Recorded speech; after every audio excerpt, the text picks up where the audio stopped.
A indecisão cobra um preço alto. Se não tiver jeito de dar errado, você vai fazer dar certo. Isso é o que eu vejo de fato os grandes fazendo.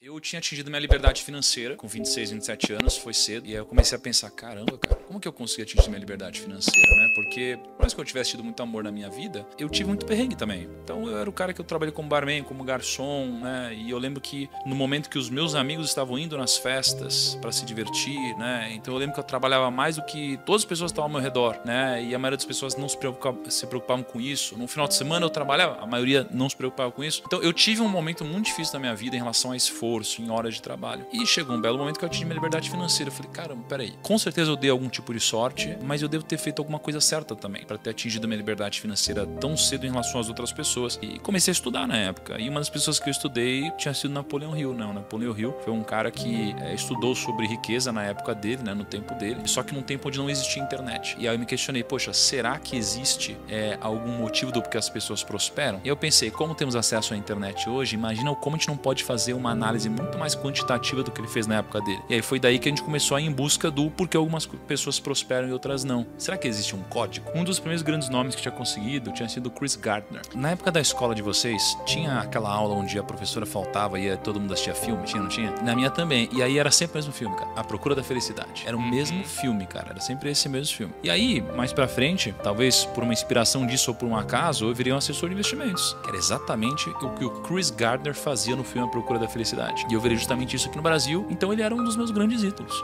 E aí quando ele vinha pro Brasil, eu fui um dos caras que tive acesso a conversar com ele. E aí eu fui pro hotel onde eles estavam hospedados pro evento. E eu sempre fui um cara de me esforçar mais do que a média. E nesse dia tinha um horário para gravar com o Chris Gardner. Era 11 horas que eu ia gravar com o Chris Gardner. Só que eu tinha chegado extremamente cedo esse dia. Eu nem lembro se tinha chegado 5, 6 da manhã, sei lá. E aí a gente muito cedo preparou tudo. Então já tinha poltrona, já tinha câmera, tinha tudo isso. E devia ser, sei lá, nem 7 da manhã. E nesse dia ia gravar eu, a Forbes, a Globo e o BTG Pactual na época. E aí, por algum motivo, o Chris Gardner ele veio mais cedo. Tava ele com uma assessora e a assessora olhou para mim e falou assim, não, a gente não vai gravar com esse menino agora não. É só depois e se sobrar tempo, né? Aí o Chris Gardner olhou que eu tava pronto. Aí ele falou, não, vou gravar sim. Aí ele veio andando, aquele brutamontes assim. Aí ele falou, garoto, eu vou gravar com você porque você tá pronto e os profissionais estão sempre prontos. Aí eu lembro que uma das primeiras perguntas que eu fiz foi, por que você tem 2 relógios? Aí ele falou, porque eu não tenho tempo pra perder. E foi muito legal. Acho que o principal insight que eu tive dele foi, there is no plan B, né? Não tem plano B. E todas as pessoas que eu conheço que de fato ficaram muito grandes, elas não ficaram grandes diversificando, elas ficaram grandes com uma grande porrada. Então pega todos os empreendedores, eles ficaram grandes com um grande empreendimento que deu certo, e não vários.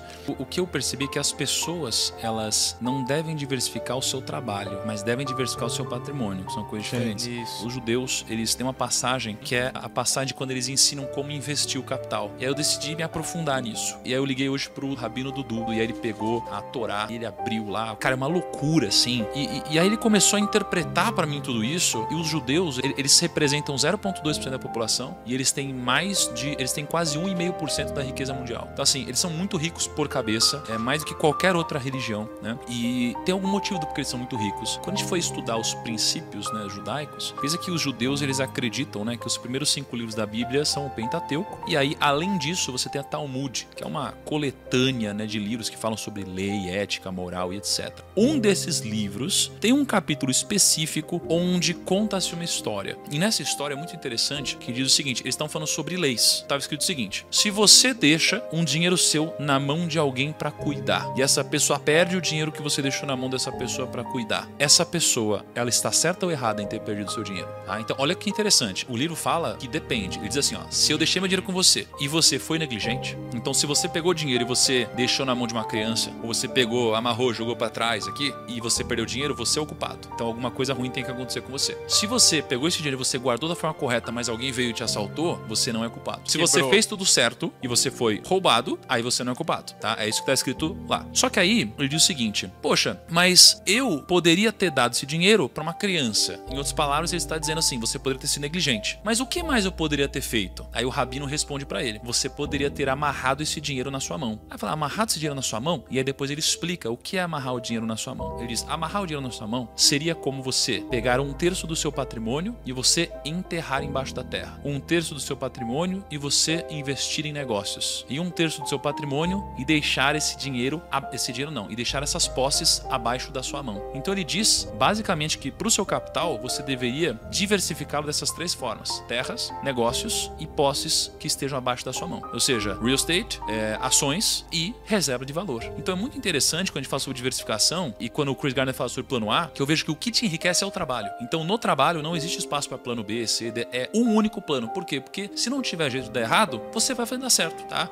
Agora, o fruto do seu trabalho, ele deve ser diversificado, ele deve ser amarrado na sua mão. Isso é o que eu vejo de fato os grandes fazendo. Até se a gente fizer um backtest dessa carteira de investimentos diversificada, né, dos judeus, de fato foram alguns dos maiores rendimentos da história. Isso aí foi escrito há 1800 anos atrás. A indecisão cobra um preço alto. Sim. Né? Porque às vezes você fica assim, ó, não quero abrir mão disso, porque se der problema. O fato de você não ter coragem de abrir mão disso te gera um problema onde você não teve coragem de abrir mão. Você tem que abrir mão de alguma coisa, cara. O sacrifício é recompensador. Tipo, por exemplo, você trabalhou quantos anos como assessor sem ganhar nada até você, sei lá, vender o seu negócio e ganhar um bom dinheiro? Eu fui 7 anos assessor. Meus primeiros 2 para 3 anos eu não ganhei nada. Depois disso eu comecei a ganhar um dinheiro, mas eu reinvesti no próprio negócio e paguei dívidas da família. Então eu demorei 7 anos para ganhar meu primeiro grande dinheiro. Então você fez 7 anos de sacrifício para realmente conseguir mudar, viver do jeito que você queria, basicamente. Isso, exatamente. E aí, quando você pega os nomes que a gente conversou, todos que ganharam dinheiro, demoraram para ganhar dinheiro. Todos demoraram para ganhar dinheiro. Então, quando a gente fala do código da riqueza, cara, existem algumas coisas em comum. Uma delas é você entender que primeiro você planta, depois você colhe. E hoje as pessoas, elas primeiro querem colher. As pessoas não têm coragem de abrir mão do que elas mais querem na vida delas. Na verdade, elas abrem mão do que elas mais querem na vida delas para colherem, né, o que é importante apenas nesse exato momento. Hoje tá tudo muito rápido, né? Você pega o TikTok, você pega o Instagram, você pega não sei o que lá. Então a gente sabe muita coisa, né, espalhada, zero profundidade. Então é muito difícil a gente conseguir ter alguma vantagem competitiva. Todas as pessoas que eu conversei no Código da Riqueza, elas eram muito boas em alguma coisa. Hoje você tem um monte de gente que é medíocre, cara, que é mediana em tudo. E não foca em nada, e não sabe de nada. Não foca em nada. E eu sou péssimo em muita coisa, na maioria das coisas, mas eu sou bom em poucas. Isso aqui é o que me fez ter resultado. As pessoas que são verdadeiramente ricas, elas entendem que o dinheiro não é causa, ele é consequência. Mas é consequência do quê? Do seu trabalho, do seu esforço e do seu valor agregado na vida dos outros, tá? Trabalho, esforço e valor agregado. Isso daqui é o que vai tirar riqueza. Quer descobrir como multiplicar suas horas e se tornar um expert da produtividade, acabando com a procrastinação, mesmo você não tendo tempo ou tem dificuldade para se organizar? Eu recomendo para você o livro digital Expert da Produtividade, onde você vai aprender tudo isso. Basta acessar o link na descrição. Hoje em dia, ainda tem gente que acha que investir na poupança é a melhor coisa que pode fazer para a sua vida e que investimento só se colhe depois de muitos anos. Quer saber o melhor investimento para começar do zero e como montar uma carteira rentável iniciando com apenas R$1? Clica no vídeo que está aparecendo agora na sua tela e assista. Por esse vídeo é isso. Se você gostou, deixa o like e se inscreva no canal. Até a próxima e bons resultados!